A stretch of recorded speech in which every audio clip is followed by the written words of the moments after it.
भूत होते हैं या नहीं, इस पे बहस तो बहुत होती है, पर सच झूठ का फैसला अब मैं आप पर छोड़ती हूँ। तो स्वागत है आपका घोस्ट स्टोरीज इन हिंदी में, जहाँ मैं हूँ आपकी होस्ट विदिशा। और अब से हर महीने के 13 और 28 को आप मुझे सुन पाएंगे एक्सक्लूसिवली ऑन स्पॉटिफाई। बस पानी पीने की वजह से घनी जंगल के बीचों बीच कार रोकने का मन नहीं था अनिकेत का, पर मयूरी किसी भी कीमत पे मानने को तैयार ही नहीं थी। मयूरी, यहाँ रुकना खतरे से खाली नहीं। मैंने सुना है इस जगह पे दिन में ही कोई नहीं रुकता। तो अभी तो शाम हो चुकी है, बस थोड़ा सा बर्दाश्त कर लो। आगे जाकर कुछ देर में कहीं ना कहीं पानी का बंदोबस्त हो जाएगा। मयूरी ने जवाब में कहा, मुझसे नहीं होगा। पिछले आधे घंटे से बस यही बोले जा रहे और ये जंगल का रास्ता ख़त्म होने का नाम ही नहीं ले रहा। तुम्हें कितनी बार कहा है कि कार में बॉटल रखा करो। यहाँ इस बैनर पे जिस लेक की बात लिखी हुई है वहीं से पानी लेकर आओ। अनिकेत बिना बहस को आगे बढ़ाए कार से बाहर उतरते हुए मयूरी को बोला, कार के बाहर गलती से भी मत उतरना। सारे विंडो ग्लासेस बंद कर लो। मैं जब तक वापस ना आऊँ बस अंदर ही रहना, प्लीज़। मयूरी फिर एक बार गुस्से से बोली, मैं कहीं नहीं जाऊंगी, लॉक भी लगा कर रखती हूँ। हैप्पी? अब जाओ और ज़्यादा देर मत लगाना। अनिकेत लेक के डायरेक्शन को देखते हुए जंगल के अंदर चला गया। मयूरी और अनिकेत की शादी को 5 साल हो चुके थे। पहले कुछ सालों तक उन दोनों में सब कुछ सही था, पर पिछले 2-2.5 साल से मयूरी और अनिकेत में इतने ज़्यादा झगड़े होते गए कि कभी कभी वो दोनों लीगली अलग होने का सोचते हैं, पर समाज और रिश्तेदारों की वजह से बस ये अलग होने का इरादा एक सोच ही बनी हुई रह गई। फिनेंशियली और सोशली अनिकेत और मयूरी को किसी बात का प्रॉब्लम नहीं था। अगर कोई प्रॉब्लम था तो वो ये था कि मयूरी और अनिकेत शादी के इतने सालों बाद भी बे औलाद थे।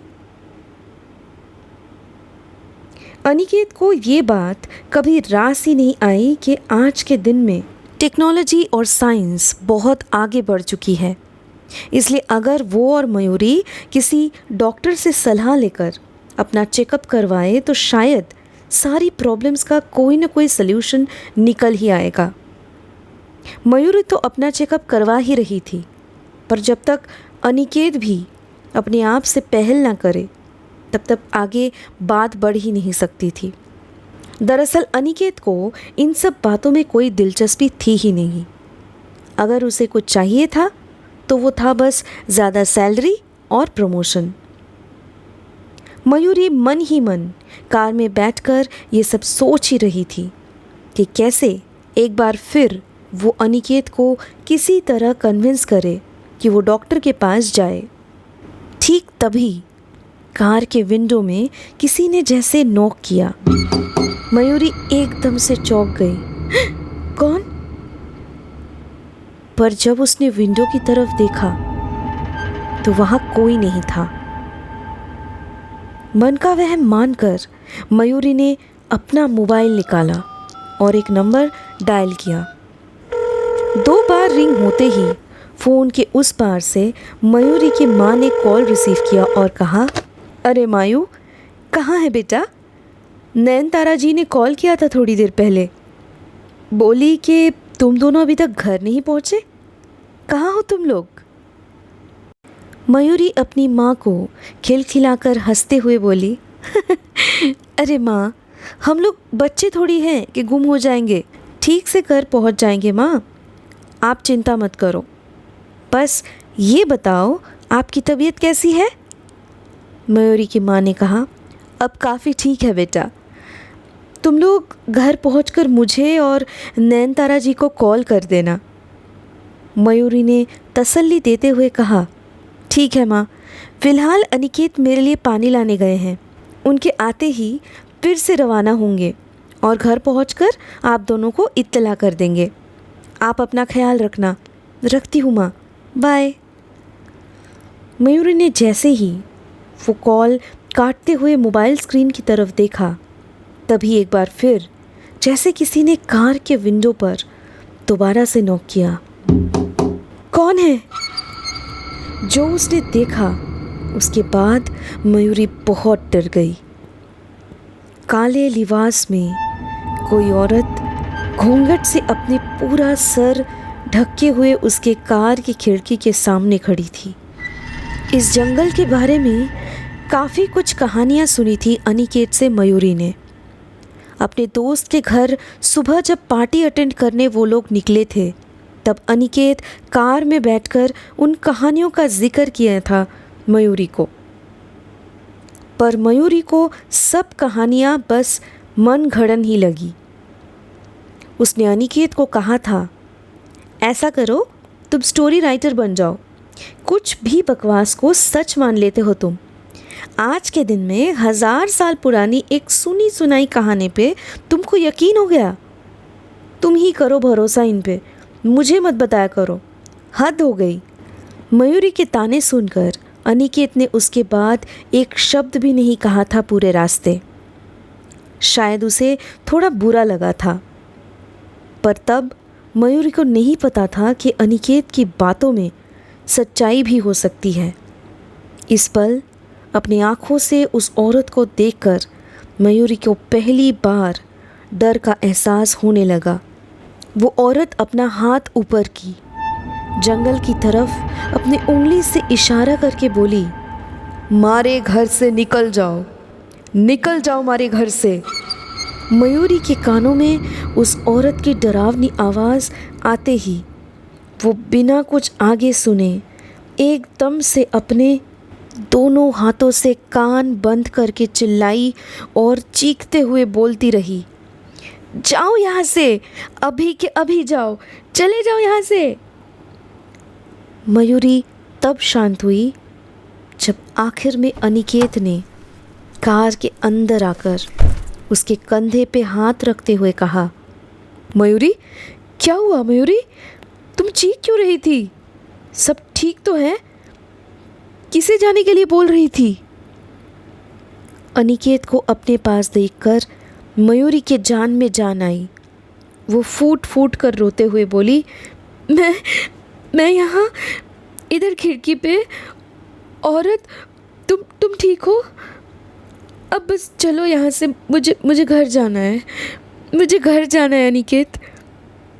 अनिकेत मयूरी को शांत करते हुए बोला, बस अभी कुछ बोलने की ज़रूरत नहीं, चलो ये लो पानी, थोड़ा पानी पी लो, बेहतर महसूस करोगी, फिर हम घर के लिए निकलते हैं। अनिकेत के हाथों में तांबे का एक ग्लास देखकर मयूरी ने पूछा, ये कहाँ से उठा लाए?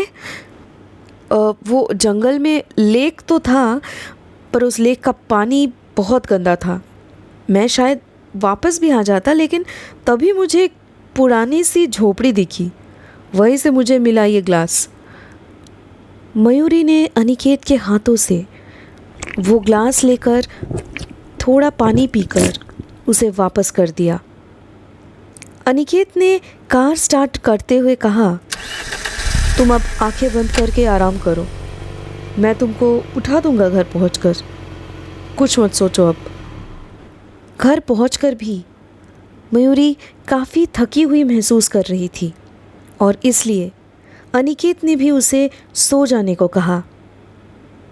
अगली सुबह नींद से जाग के आंखें मलते हुए मयूरी वॉशरूम जाकर जैसे ही वॉश बेसिन के आईने में अपने आप को देखी तो बहुत ज़्यादा डर गई।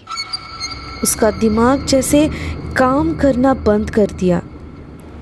अपने आप को ऐसा बदला हुआ देखकर परेशानी से उसने अनिकेत को ज़ोर ज़ोर से पुकारते हुए कहा, अनिकेत, अनिकेत कहाँ हो तुम? प्लीज़ प्लीज़ जल्दी आओ यहाँ पे, अनिकेत, अनिकेत। मयूरी का यूँ बुलाने पर अनिकेत नींद से हड़बड़ी में जगता हुआ फ़ौरन उसके पास पहुंच गया। पर जितनी हैरानी मयूरी को हुई थी उससे कई ज़्यादा चिंता अनिकेत को होने लगा था और इसीलिए उसने अगले ही पल डॉक्टर को कॉल किया। मयूरी का अच्छे से चेकअप करने के बाद डॉक्टर सुधा मिश्रा, जो पिछले कुछ सालों से मयूरी का केस हैंडल कर ही रही थी, उनके भी चेहरे पर एक सवाल सा था। अनिकेत की तरफ मुड़कर उन्होंने कहा, मैं खुद समझ नहीं पा रही कि ऐसा कैसे पॉसिबल है। शायद कुछ 10 दिन ही हुए होंगे मुझे मयूरी को चेकअप किए हुए, तभी मैंने उसके कुछ और टेस्ट भी करवाए थे, पर आज इतने से वक्त में वो करीब 3 महीने की प्रेग्नेंट कैसे हो सकती है। मुझे ऐसा लग रहा है कि वो अभी भी कुछ टेस्ट करवाने होंगे, पर ऐसा मेडिकल साइंस इतना गलत कैसे हो सकता है। और उन सारे टेस्ट के रिपोर्ट्स का क्या, जिनमें साफ साफ दिख रहा था कि मयूरी कभी माँ बन ही नहीं सकती। मयूरी और अनिकेत के पास भी डॉक्टर के पूछे गए सवालों का कोई जवाब नहीं था।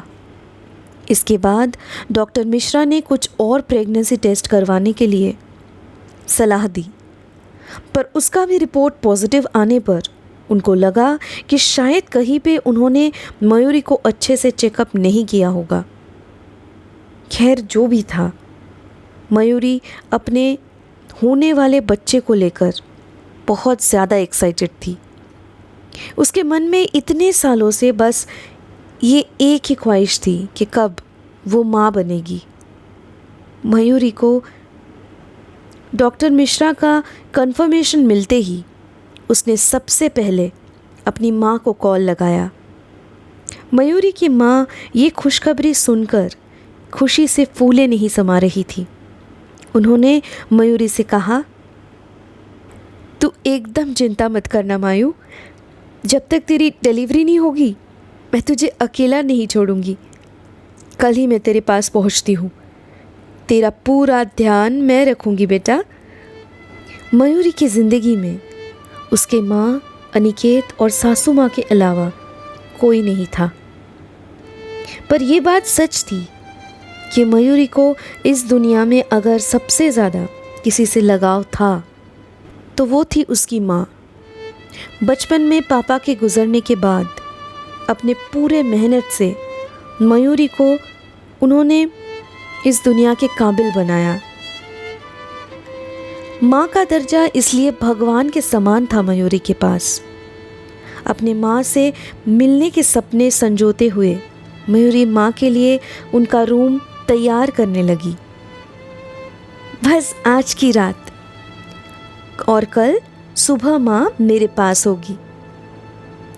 ला ला ला ला ला ला ला ला हाँ हाँ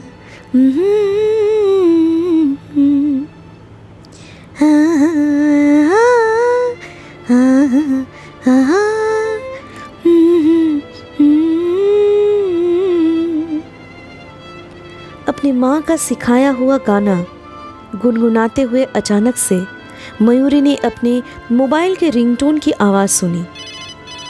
तुरंत कॉल को रिसीव करते हुए मयूरी बोली, कहो अनिकेत, आज फिर देर होगी ना ऑफिस से आने में? उफ, आज भी डिनर मुझे अकेले करना होगा, है ना? क्या हुआ, चुप क्यों हो? बोलो कुछ। अनिकेत धीमी आवाज़ में बोला,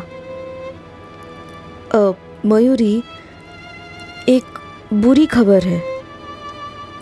समझ नहीं आ रहा कि मैं तुम्हें कैसे बताऊं। मुझे खुद भी यकीन नहीं हो रहा। अभी अभी कॉल आया था बंसी भैया का। मैं तुम्हारे लिए कार लेकर पहुंच रहा हूं, बस थोड़ी देर में। हम दोनों फिर एक साथ चलते हैं तुम्हारे माँ के यहाँ, ठीक है? अरे तुम क्या कहना चाहते हो? कुछ समझ ही नहीं पा रही हूँ मैं। माँ के पास इतनी रात को क्यों जाएंगे? माँ तो कल खुद आ रही। फिर बंसी भैया ने क्या कहा तुमसे? खुलकर बताओ अनिकेत। मयूरी, बात यह है कि तुम्हारी माँ नहीं रही। जितनी जल्दी हो सके हम दोनों को वहाँ पहुँचना होगा। पुलिस भी आई हुई है, इन्वेस्टिगेशन में लगे हुए हैं वो लोग। बंसी भैया जब रात के खाने के लिए माँ को बुलाने उनके कमरे में पहुँचे तो वहाँ पे माँ की लाश इस तरह से उनको मिली कि पुलिस को बुलाना पड़ा। सारी बातें सुनते हुए जैसे मयूरी की आंखों के सामने अंधेरा सा छा गया। ये थी आज की पैरानॉर्मल कहानी। आई होप आपको ये पसंद आई होगी। आज एक घोस्ट स्टोरीज इन हिंदी को स्पॉटिफाई पे फॉलो करें, जहां मैं आपके लिए लाऊंगी ऐसी कहानियां जो आपके डर के परिभाषा को बदल के रख देगी।